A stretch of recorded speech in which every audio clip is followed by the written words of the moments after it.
Hello ಎಲ್ರಿಗೂ ನಮಸ್ಕಾರ. ಇವತ್ತು RCB ಅಭಿಮಾನಿಗಳ ಪಾಲಿಗೆ ಒಳ್ಳೆ ದಿನ, ಸಖತ್ ಖುಷಿಯಾಗಿರೋ ದಿನ. ಆ ಥರ ಪರ್ಫಾರ್ಮೆನ್ಸ್ ಬಂದ ಮೇಲೆ ನಮಗೆ ತುಂಬಾ ಖುಷಿಯಾಗಿ ತೇಲಾಡ್ತಾ ಇದ್ದೇವೆ.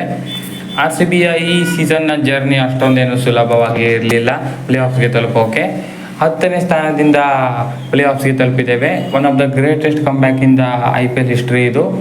ಈ ಹಿಸ್ಟ್ರಿಗೆ ಪಾತ್ರರಾಗಿದ್ದು RCB ಅಂತಲೇ ಹೇಳ್ಬೋದು. ಹೊಸ ಹಿಸ್ಟ್ರಿಗೆ ಪಾತ್ರರಾಗಿದೆ. ಈ ಕಮ್ಬ್ಯಾಕ್ ಹೇಗಿತ್ತು, ಸ್ಟಾರ್ಟಿಂಗ್ನಿಂದ ಯಾವ್ಯಾವ ಪಂದ್ಯಗಳನ್ನು ಆಡಿ ಪ್ಲೇ ಆಫ್ಸ್ಗೆ ತಲುಪಿದ್ದಾರೆ, ಕಂಪ್ಲೀಟ್ ಜರ್ನಿ, ಪ್ಲೇ ಆಫ್ಸ್ಗೆ ಬರೋದಕ್ಕೆ ಜರ್ನಿ ಹೇಗಿದೆ ಅಂತ ಈ ವಿಡಿಯೋದಲ್ಲಿ ನೋಡೋಣ. ಅದಕ್ಕೂ ಮೊದಲು ಚಾನಲ್ ಶುರುವಾಗಿದ್ದರೆ ದಯವಿಟ್ಟು ಸಬ್ಸ್ಕ್ರೈಬ್ ಮಾಡಿ ಸ್ಪೋರ್ಟ್ಸ್ ಅಪ್ಡೇಟನ್ನು ಪಡೆಯಿರಿ. ಬನ್ನಿ ಈ ವಿಡಿಯೋನ ಶುರು ಮಾಡೋಣ.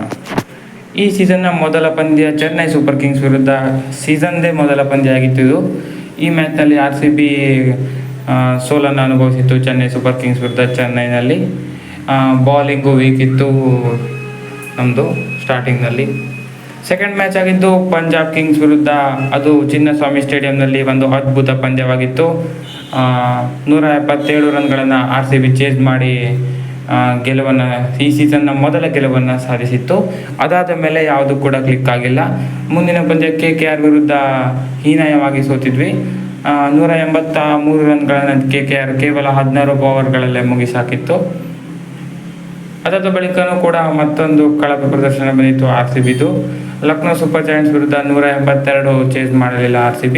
ಲಕ್ನೋ ಸೂಪರ್ ಜಾಯಿಂಟ್ಸ್ 28 ರನ್ಗಳ ಭರ್ಜರಿ ಜಯವನ್ನು ಸಾಧಿಸಿತ್ತು. ಮತ್ತೊಂದು ಮ್ಯಾಚ್ ಕೂಡ ರಾಜಸ್ಥಾನ್ ವಿರುದ್ಧ ಕೂಡ ಸೋಲನ್ನು ಅನುಭವಿಸಿತ್ತು. 183 ರನ್ಗಳನ್ನು ಹೊಡೆದಿತ್ತು RCB. ಅದನ್ನು RR ಸಲೀಸಾಗಿ ಚೇಸ್ ಮಾಡಿ ಅದು ಕೂಡ ಸೋಲನ್ನು ಅನುಭವಿಸಿತ್ತು. RCBಯ ಮುಂದಿನ ಪಂದ್ಯ ಬಂದಿದ್ದು MI ಜೊತೆ. ಈ ಪಂದ್ಯ ಕೂಡ ಹೀನಾಯವಾಗಿ ಸೋತಿತ್ತು RCB.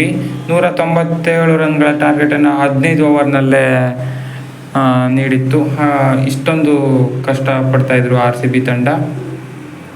ಮುಂದಿನ ಪಂದ್ಯ ಇದ್ದಿದ್ದು RCBದು SRH ವಿರುದ್ಧ. ಈ ಮ್ಯಾಚಲ್ಲಂತೂ SRH ಬ್ಯಾಟ್ಸ್ಮನ್ಸ್ RCB ಬೌಲರ್ಸ್ನ ಧ್ವಂಸ ಮಾಡಿಬಿಟ್ರು. ಹೈಯೆಸ್ಟ್ ರನ್ಸ್ ಇನ್ IPL ಆಗಿತ್ತು ಇದು. 287 ರನ್. ಅದಕ್ಕೆ ಹೋರಾಟ ಕೂಡ ಕೊಟ್ಟಿದ್ರು RCB. 262 ರನ್ಗಳ ಭರ್ಜರಿ ಮೊತ್ತವನ್ನು ಕೂಡ ಕಲೆ ಹಾಕಿದ್ರು. ಈ ಮ್ಯಾಚನ್ನು 25 ರನ್ಗಳಿಂದ ಸೋತಿದ್ರು. ಇನ್ನು ಮುಂದಿನ ಪಂದ್ಯ ಇರೋದು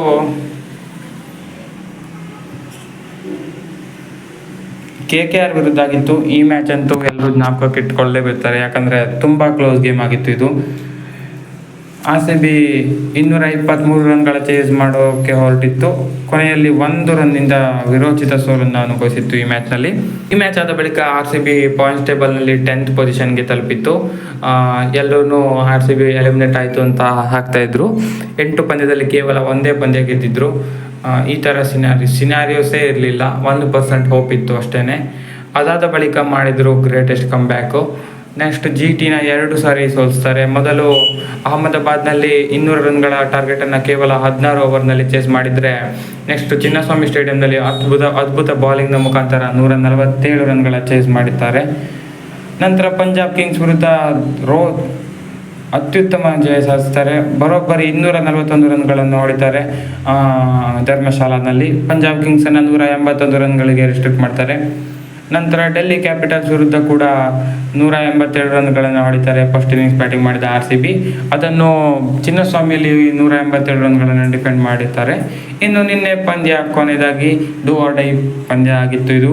ಚೆನ್ನೈ ವಿರುದ್ಧ 18 ರನ್ ಮಾರ್ಜಿನ್ನಿಂದ ಗೆಲ್ಲಬೇಕಿತ್ತು, ಅಥವಾ 18.1 ರನ್ಸ್ನಿಂದ ಚೇಸ್ ಮಾಡಬೇಕಿತ್ತು. ಅದನ್ನು ಕೂಡ ನೇಲ್ ಬೈಟಿಂಗ್ ಥ್ರಿಲ್ಲರ್ನಲ್ಲಿ ವಿನ್ ಆಗುವ ಮೂಲಕ ಪ್ಲೇ ಆಫ್ಸನ್ನು ಪ್ರವೇಶ ಮಾಡಿದ್ದಾರೆ.